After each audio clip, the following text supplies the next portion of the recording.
ఎప్పటికప్పుడు తాజా వార్తలను అందిస్తున్న ఏపీ పవర్ న్యూస్ కు స్వాగతం. ఆపరేషన్ వజ్ర ప్రహార్లో అనకాపల్లిలో భారీ తనిఖీలు. మాదక ద్రవ్యాల నిర్మూలన లక్ష్యంగా అనకాపల్లిలో mega cordon and search operation నిర్వహించిన పోలీసులు. టిట్కో ఇల్లు, బీఆర్టీఈ కాలనీలో విస్తృత సోదాలు. డీజీపీ హరీష్ కుమార్ గుప్తా ఆదేశాల మేరకు ప్రత్యేక operation. Additional SP M Shravani నేతృత్వంలో 83 మంది పోలీసు అధికారులు, సిబ్బంది పాల్గొనడం.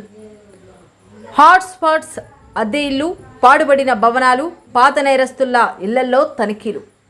మొత్తం 700 ఇళ్లలో సోదాలు నిర్వహించిన పోలీసులు.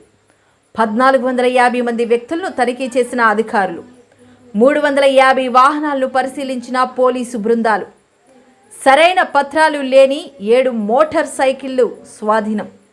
పాత నేరస్తులను పిలిపించి కౌన్సిలింగ్ నిర్వహించిన పోలీసులు. గంజాయి అక్రమ రవాణా, విక్రయాలకు సంబంధించిన కీలక సమాచారం సేకరణ. డ్రగ్స్ వల్ల యువత, కుటుంబాలు నష్టపోతున్నాయని అవగాహన కల్పించిన అడిషనల్ ఎస్పీ. స్థానిక ప్రజలతో కలిసి ఆపరేషన్ వజ్ర ప్రహార్లో ప్రతిజ్ఞ చేసిన పోలీసు అధికారులు. గంజాయి, ఇతర మాదక ద్రవ్యాల సమాచారాన్ని 1972 లేదా 100 లేదా 112 నెంబర్లకు తెలియజేయాలని విజ్ఞప్తి. సమాచారం ఇచ్చిన వారి వివరాలు పూర్తిగా గోప్యంగా ఉంచుతామని హామీ. రాష్ట్ర వ్యాప్తంగా డ్రగ్స్ నిర్మూలన వరకు ప్రత్యేక తనిఖీలు కొనసాగుతాయని పోలీస్ శాఖ స్పష్టం.